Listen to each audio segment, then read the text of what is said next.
Kisah teladan Nabi Yusuf alaihissalam part 2. Nabi Yusuf diajak bermain oleh saudaranya. Suatu ketika, ke-10 saudara Nabi Yusuf menghadap ayahanda Yakub alaihissalam dan meminta izin untuk mengajak Yusuf bermain-main di hutan.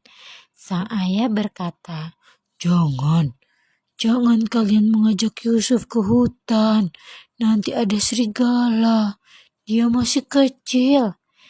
Namun akhirnya mereka berhasil membujuk ayahnya.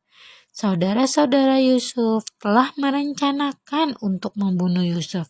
Namun salah satu kakak Yusuf berpendapat agar jangan membunuh Yusuf, tetapi membuangnya saja ke dalam sumur. Kemudian Yusuf dibawa ke hutan, mendekati sumur tempat para pedagang sering mampir mengambil air.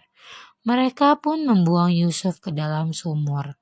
Saudara-saudara Yusuf kemudian pulang dan berkata kepada ayahnya, Wahai ayah, kami tadi tidak sengaja bermain dan berlomba memanah. Lalu kami tinggalkan Yusuf di dekat barang-barang kami. Tiba-tiba dia dimakan serigala, ayah. Ayah, apakah ayah tidak percaya pada kami? Tolong percayalah kami, ayah. Kami minta maaf, ayah. Ayah mereka, yaitu Nabi Yakub alaihissalam, pun terdiam dan terkejut setelah mereka menunjukkan bekas baju Yusuf yang berlumuran darah. Ya, ini darah palsu, bukan darahnya Nabi Yusuf. Lalu ayahanda berkata, sebenarnya hanya diri kalian sendirilah yang memandang baik urusan yang buruk itu. Hanya bersabar.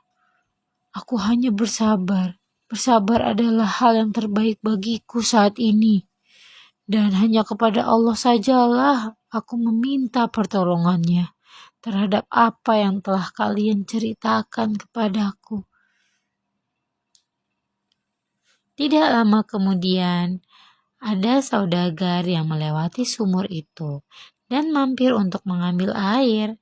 Ketika menurunkan timbanya, Nabi Yusuf alaihissalam berpegangan pada timba dan ikut ditarik ke atas. Saudagar itu terkejut bukan kepalang mendapati anak kecil bergelantungan di timbanya. Oh, ini ada seorang anak kecil yang bisa kita bawa dan kita jual sebagai barang dagangan. Sampai di pasar, Nabi Yusuf pun dijual. Siapakah pembelinya? Kita lanjutkan setelah